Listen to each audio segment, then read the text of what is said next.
Luto-lutuan, maliwanag ang buwan. Wala sa likod, wala sa harap. Pagbilang kong 3, nakaluto na ako. Princess anak, nakaluto ka na ba? Hindi pa punay, hindi pa luto yung kanin natin. Bilisan mo naman dyan magluto. Kanina pa ako gutom eh. Opo, malapit na po to. Konting halo na lang. Pagtapos mo naman magluto, mag-igib ka ng tubig para makaligo na ako. Ano ba yan, bebang? Ang dami mong utos. Pagod na nga ako dito eh.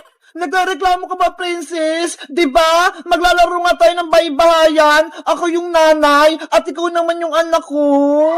Eh kasi, lagi mo akong inutusan eh. Magpalit na lang kaya tayo. Ako yung nanay mo. Hindi naman sa'yo bagay, princess, yung nanay eh. Kasi, wala kang ngipin. Kaya dapat, ikaw yung anak. Ano ba yan? Tingnan mo nga, malaki na yung tiyan ko. Tapos malapit na akong manganak. Kaya bagay sa akin yung nanay.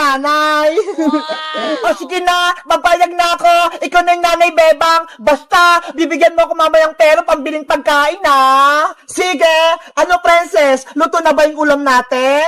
Opo, nay, luto na po to. Magsasandok na lang po ako ng pagkain natin.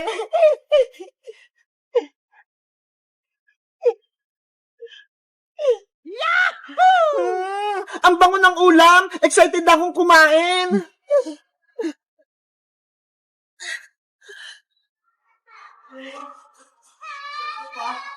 Eto na po na ya.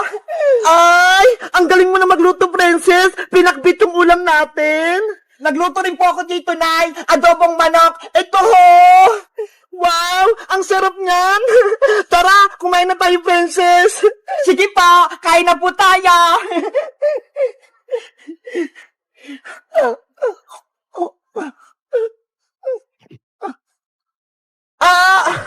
Princess! Yung tiyan ko! Masakit! Nanay! Ano po nangyari sa inyo?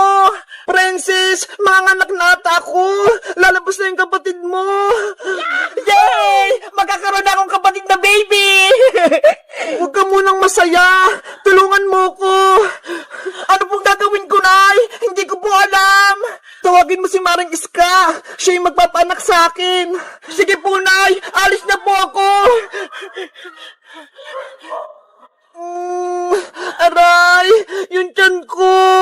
Princess! Bilisan mo! Aling Iska! Ayok po si nanay! Malapit na po siyang manganak! Maring Bebang! Okay ka lang ba? Maring Iska! Manganak na ata ako! Tulungan mo ko! Wait lang! Antayin mo ako! Relax ka lang, Mari! Humingi ka ng malalim! Ngayon, umiri ka ng malakas! 1, 2, 3, ire! Nanay ko! Kaya mo yan! Sige pa, Bebang! Lakasan mo!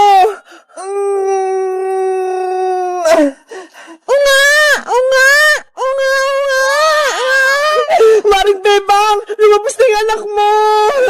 Yo! May kapatid na ako! Ang cute-cute niya!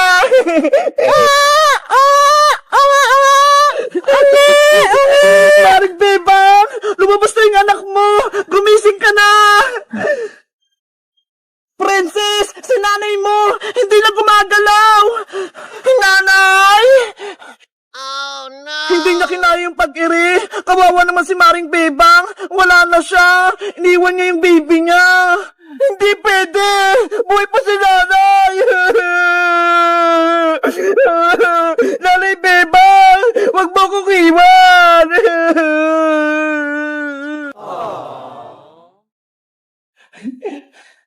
Ayan, malapit ko na tumatapos yung baybayan ni Cutie Bird pati ni Happy Bird. Konti na lang, mabubuko na to. Mami Bebang, bilisan mo naman gumawa! Gusto na namin maglaro ni Happy Bird! Ikaw talaga, Cutie Bird. Excited kang maglaro. Konti na lang, matatapos ko na to. Ano ba yan? Huwag ka nang malungkot. Bibilisan ko lang gumawa ng baybayan nyo. Okay! Ilalagay ko na tong mga sahig, pati tong dingding, para makumpleto na yung baybahayan. Hala, ang ganda ng sahig. Parang flavor yung lalagyan ko.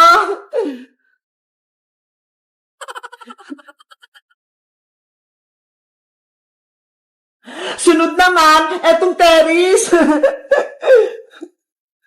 Ayan! Mami Bebang, pwede na ba kami dyan sa loob? Mamaya na, Cutie Bird! Hindi pa siya tapos! Gusto ko na maglaro kasama si Happy Bird. Eto na! Tatapusin ko na! Ilalagay ko na tong mga dingding para may harang yung bahay nyo! Eto! Para to sa first, second floor pala to!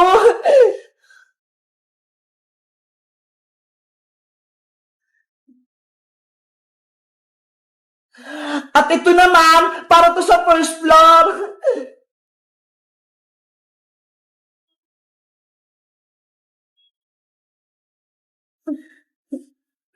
Ito, sa first floor din to.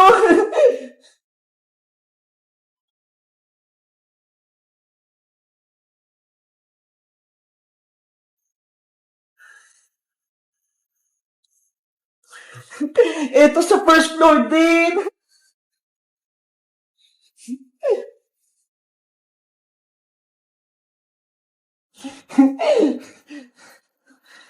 At ito naman, dito na to sa may second floor.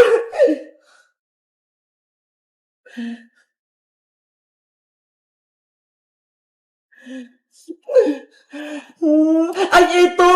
Sa bubong naman to! Paano ba to? Ayan! Ate Bebang, hindi ganyan yan. Tutupiin mo yung bubong. Oo nga, no?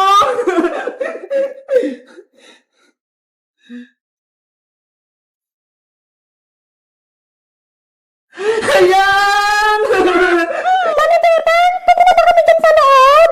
Ops! Last na lang, Cutie Bird! Ilalagay ko na lang itong mga gamit nyo para maganda yung love ng baybayan nyo. Okay po. Etong bathtub, tsaka tong bowl sa may CR ko.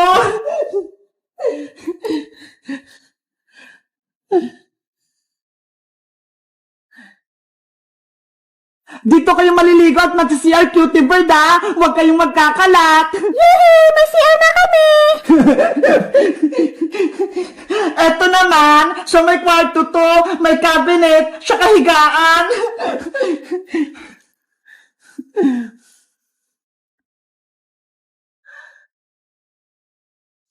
Wow!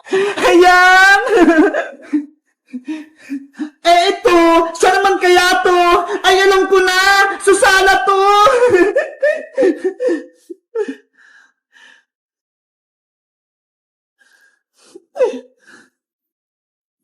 Ayan! Kumpleto na yung gamit nyo! Happy birthday, Cutie Bird! Yay! Pwede namin maglaro ng baybayan. Aw, aw, aw, aw. Ay! Tignan nyo, Happy birthday, Cutie Bird, oh! May aso pa pala kayo itong laruan! Ayan! Aw, aw, aw, aw, aw, aw, aw, aw. Cutie Bird! Happy Bird! Tapos na yung baybayan nyo! Tignan nyo! Ang ganda! Wow! Sobrang ganda, Mami Bebang. Ang laki ng bahay namin. Kompleto sa gamit. Deserve nyo yan! Para may palaruan kayong dalawa! Salamat po, Mami Bebang. May baybayan na kami ni Happy Bird.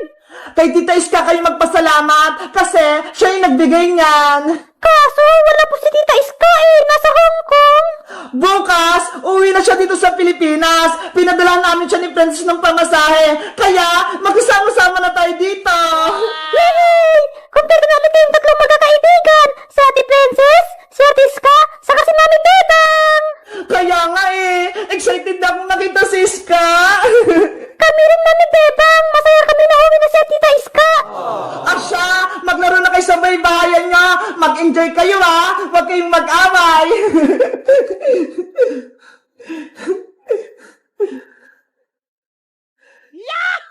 Ayan! Thank you, Mami Bebang. Ang saya-saya namin ni Happy Bird. You're welcome! Guys, may masaya akong balita! Si Iska, uwi na rin tubo ko sa Pilipinas! Masaya ba kayo? Mag-comment lang kayo! Bye-bye!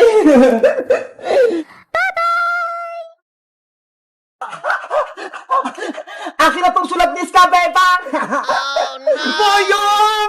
Ibalik mo yan! Ayoko no! Hindi ko na ibabalik sa inyo tong sulat ni Iska! Pasaway ka talaga, Boyong Butike! Lagi mo kami ginugulo! Gusto namin si Iska! Kaya gusto namin na mabasa yung sulat niya! Asus! Hindi mo man talaga miss si Iska, princess eh! Ang gusto mo, yung padala niyang chocolate! Hindi yan totoo, Boyong, no? Kaibigan ko si Iska, kaya sobrang miss ko siya! Kunyari ka pa, kinain mo nga kaagad ang chocolate niya!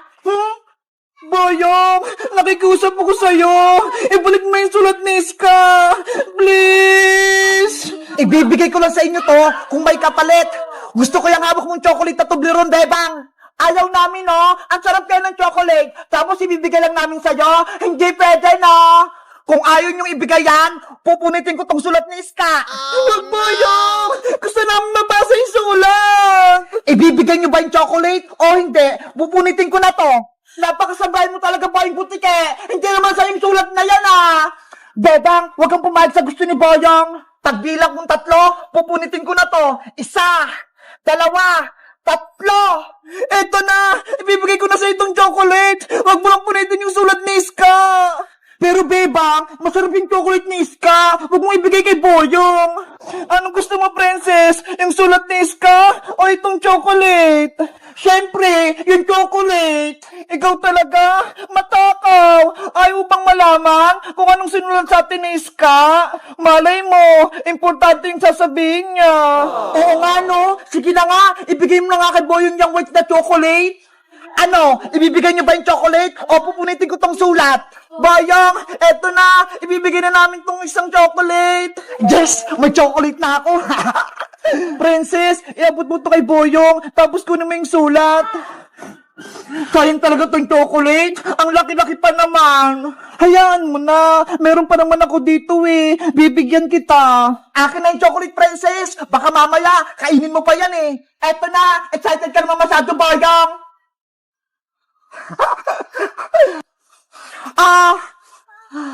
Wow! Chocolate! Ang laki! Ibigay mo na sa akin yung sulat ni Iska. Oh, sa'yo na tong sulat. Princess! Halika na rito! Bilis! Bebang! Eto na yung sulat! Yay! Nabawi na natin tong sulat ni Iska! Sa wakas, makain ako ng chocolate. Panigurado, masarap to. Bubuksan ko nga. Ano to? Walang laman? Walang chocolate? Akala mo, may isa mo kami, Boyong, na nasa akin yung laman ng chocolate? Eto, ha? Ano? Nakibibag yung chocolate ko? Kinuha ko tong laman bago ko ibigay yung chocolate sa'yo. Ang galing mo, Beba! Naloko mo si Boyong! Hoy! Akin ang chocolate ko! Bebe! Hindi namin ibibigay sa'yo to! Princess, halika na! Pasok na tayo sa bahay! Wala kang chocolate, Boyong! Bebang! Princess! Lagot kayo sa akin! Guys, nabawi na namin yung sulat kay Boyong. Ang ganda ng plano ko, di ba? Sa tingin nyo guys, ano kayang sinulat sa amin ni Iska? Mag-comment lang kayo para sa part 3. Bye-bye!